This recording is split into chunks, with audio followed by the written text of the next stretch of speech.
Hey PG, this is Dan Urban. I'm one of the crack climbing instructors, and this month we have 3 clinics: hands, thin, and wide cracks. They are on Wednesday the 11th, the 18th, and the 25th. So sign up for those, any one of them, if any of them interest you. Today we're going to be going over how to make a simple crack glove so that your hands don't get really torn up when you're learning to crack climb. And it's just a good idea in general. The first thing to know about making crack gloves is that there's no one right way to do it. What I'm going to show you today is just a very quick, very simple, easy to make tape glove that you can do with the most commonly found tape and the one we have in the gym here, the 1-inch wide tape. So the goal is just to cover the back of your hand in an even, smooth surface area, and then to tie it all down with a couple strips that go around the fingers. So the first thing you're going to do is tear off about 3 or 4 strips. It'll probably take about 4, and lay them vertically. You can do horizontally, but I find vertically works a little bit better, down the length of the back of your hand. And again, the goal here is just to provide a coverage base. So we're just going to tie it down by 2 longer strips. My rule of thumb is about chest to waist is long enough.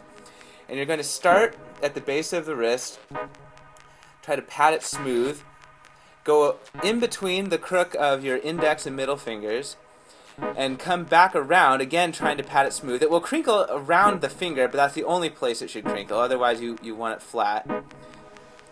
And then you're going to do the same thing around your pinky.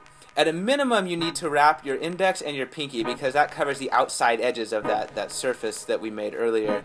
For extra coverage and a little extra thickness, you can go around the middle 2 fingers as well, but it's not strictly necessary. You have full coverage here. You have the edges tied down, and that will be enough, and it saves some tape. Now we need to do one more thing, which is just wrap the wrist so that ties down all the loose edges that are hanging down at your wrist there. And this is the easiest part. There's no measuring, no tearing off a certain length. You just start the tape on top, do a wrap or 2 around the wrist, cut it off, and you're done. And now you have it. You have a smooth, flat, and easy to make tape glove that will certainly last through a session. I encourage you to, again, go online, check out some other techniques, other ideas, and play around and see what works for you. But this is the quickest, easiest, I think, way to get climbing cracks as soon as possible.